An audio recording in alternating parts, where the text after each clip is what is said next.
Okay, so in terms of managing your revision, obviously Moodle is going to be your main port of call. So on the Film Studies Moodle page, you will see a list of links to all different parts of the course.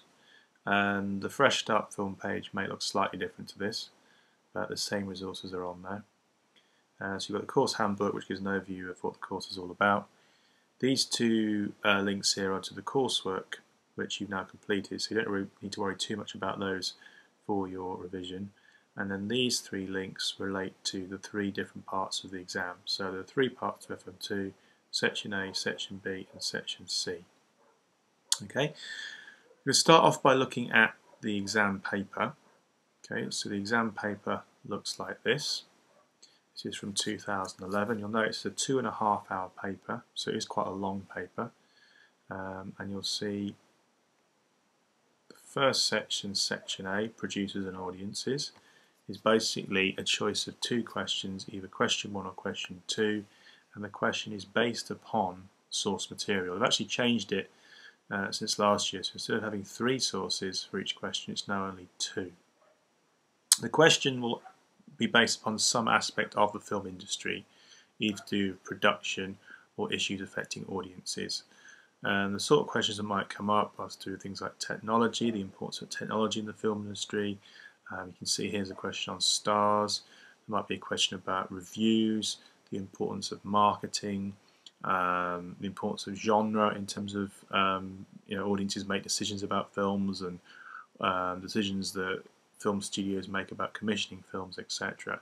So the question is based upon your existing knowledge of the film industry, but also based upon the information in the source material.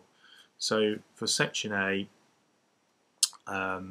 you need to obviously understand the kind of core knowledge in relation to the film industry, but also on the day you have to respond quickly to the information in the source material. Section B, you're doing a section on British film and genre, and obviously we've looked at the comedy topic, either Submarine and Albatross, if you were doing it with myself or Liz, or if you had John, you were studying Life of Brian or Four Lions. The questions are the same. Obviously you've got a choice of 2 questions. Like Section A, it's worth 40 marks. And obviously it says horror or comedy. Obviously we've been studying the comedy topic, so you don't want to start answering a question on horror films. Then Section C, if you go all the way down, either question 15 or 16. So it's a comparison of 2 American films. Now depending on who your teacher was, if it was me, we looked at the 2 versions of The Post and Lord of the Rings twice, looking at the film noir genre. With John, you've been doing teen movies. So, you're looking at Dazed and Confused and American Graffiti. And with Natalie, you were doing 2 horror films, so Halloween and Final Destination. The topic involves comparison. It involves looking at films from different eras but of the same genre. Okay, so when it comes to the exam paper, they're the questions you're looking at. It's 1 or 2, okay, 3 or 4, and then straight down to 15 or 16. Don't just ignore all the other questions on the paper. Okay, so that's what the paper looks like. The exam itself always on the 13th of May 2014. So if you go back to the Moodle page, you see here Section A, producers and audiences. Obviously this covers everything you need to know for this part of the topic. Okay, each Moodle page has a similar kind of structure. It talks about what you need to demonstrate for this part of the course, having given you a brief introduction to it, and everything in blue is a link. Okay, so that information contained within that link is designed to help you understand something. Okay, so how the film industry operates, including film distribution, what makes a film British, looking at things like the closure of the UK Film Council and the transfer of lottery funding to the British Film Institute, what that means to the British film industry, and also looking at issues to do with technology like digital cinema, 3D and piracy. So basically when you're doing your revision, what you should be doing is working your way through these links, okay, just to make sure you've got an understanding of all the sort of key concepts. Obviously with Section A there's no set films, so you don't actually have to discuss any specific films in the exam. The films that you might be discussing will depend on the question. It could be based on your existing knowledge, it could be based on cases you looked at in class. We've done a few cases in class, you may have done other ones as well with your particular teacher. And also the films that you were tracking earlier in the year. So one Hollywood blockbuster and one independent British film, you can refer back to those.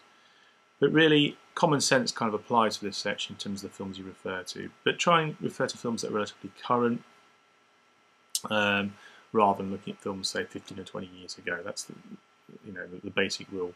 But yeah, you can refer to any case studies you want, any examples you want, and obviously you're relating it to the source material that appears in the question. Okay.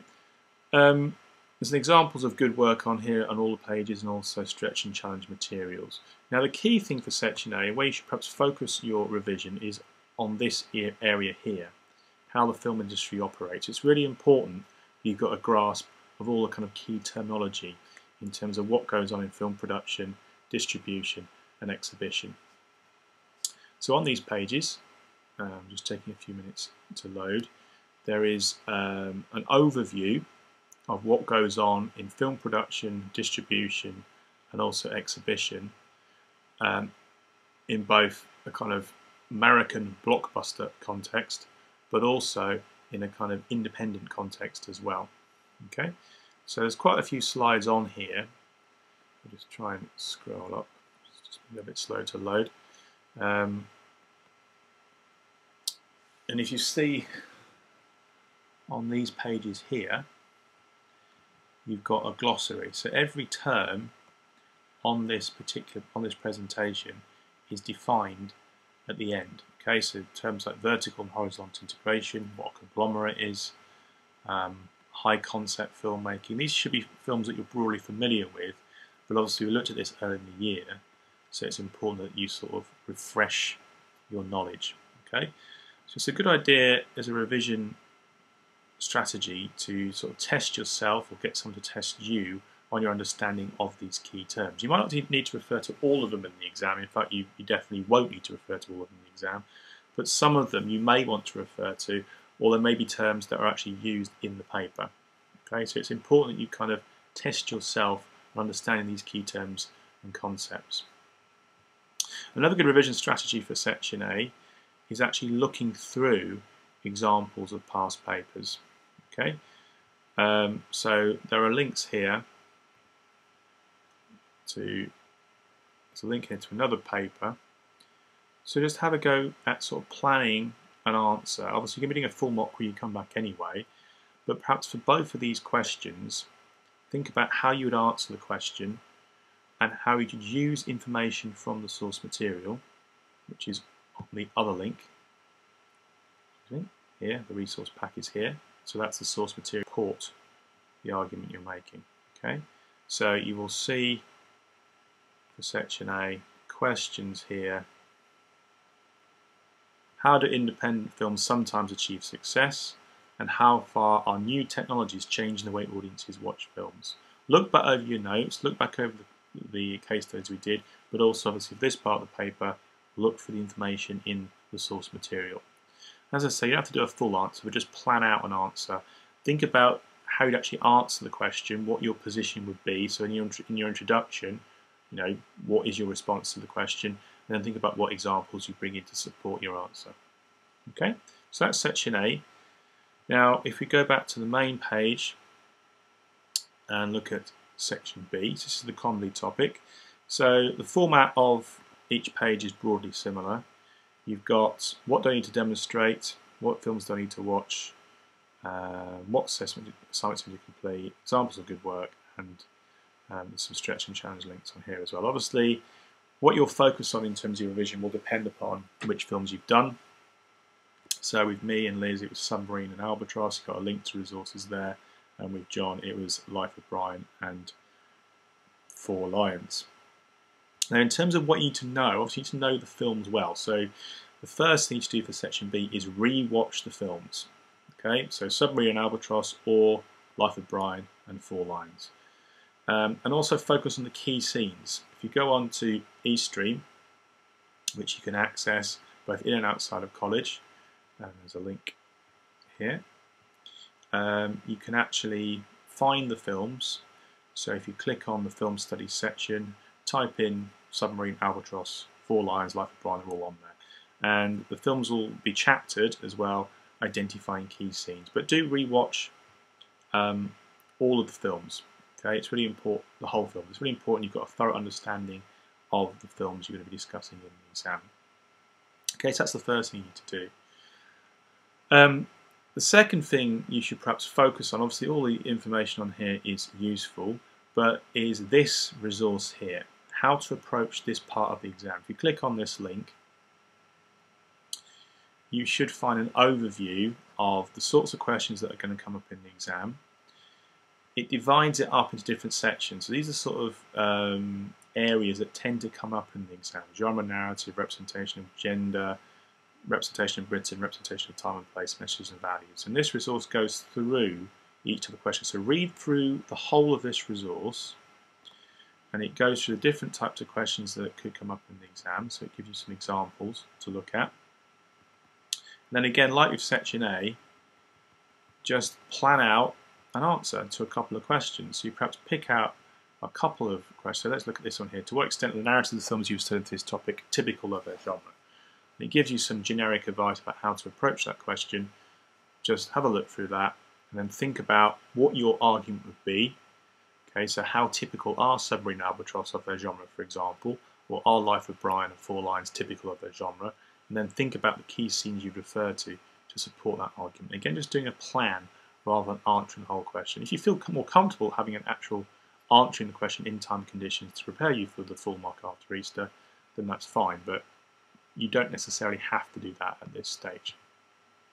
Okay, so section B, rewatch the films, look through the exam advice, and again, plan out some answers to a couple of those questions. Okay, so if we go back to the main page, then you've got section C, American Film Comparative Studies. This is question 15 or 16 on the paper. So obviously, there are 3 possible topics here depending on your teacher. Teen films, we're with John.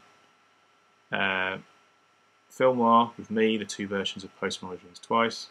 And then on the Fresh Start page, there'll be a link to the horror resources. So if you're a Fresh Start student, all that information is on the separate Fresh Start Moodle page. Okay. Now again, like with section B, it's all about rewatching the films. So very straightforward. Part of your revision is rewatching all 4 films you need to focus on for section B and section C. And again, on eStream, there'll be key scenes chaptered for you to look at. Also with section C, what's really important is a familiarity with not just the films, but also the social and historical context of when they were made. Okay, so if you look through your notes or look through the resources on here, you will find some discussion about the context surrounding each film. So by context, what we mean is things that were going on around the film when it was being made in terms of American society, both within the film industry and also within American society generally. Okay, so if I just use Postman Always Rings Twice as an example, but obviously if you're doing horror or teen films, then speak to your teacher just to check what sort of context it is you need to be focusing on. But on here, there's lots of information about context to help you sort of provide a sort of framework for your discussion of each of the 2 films. So often the question for section C will expect you to have some understanding about the social and historical context for each of the films you've studied. Okay.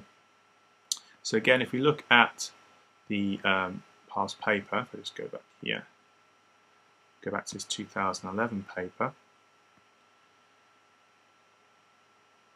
you'll see 15 and 16. This is actually, with my students, we looked at this one already for the practice paper we did. Question 16 directly asks you how useful the wider contextual studies have been in understanding similarities and differences in the American films you've studied for this topic.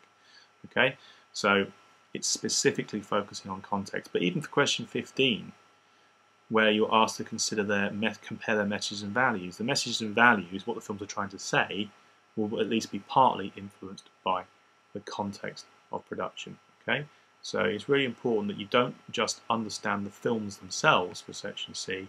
You've also got an understanding of the context in which they were made. Okay, so focus on that for your revision, as well as actually looking at the films themselves. Then, in terms of exam practice, again, you'll have access to past paper questions. If there's some examples here of past paper questions, and again, just pick a couple. Remember, it's section C, and focus on answering the question, how you would answer the question, and also thinking about what references you make to each text, but also focusing on what elements of context you would bring in for discussion. Okay, so for section C, it's as much about the context as well as much as it is about the texts themselves. Okay, so just to recap then, if you can't access those things at home, the college will be open over the Easter break. Look at the paper, make sure you're familiar with the structure of in which order. That's really important. Obviously, you can answer the questions in a different order if you want to. You don't have to do it section A, B, C, but it really makes sense to do that. And just make sure that you re-watch the films over Easter break and have a go at planning answers to the questions. That's a really good sort of revision strategy, to actually plan out answers to a couple of questions, and particularly with section A, using the resource material and thinking about how would you use that source material to actually support your argument.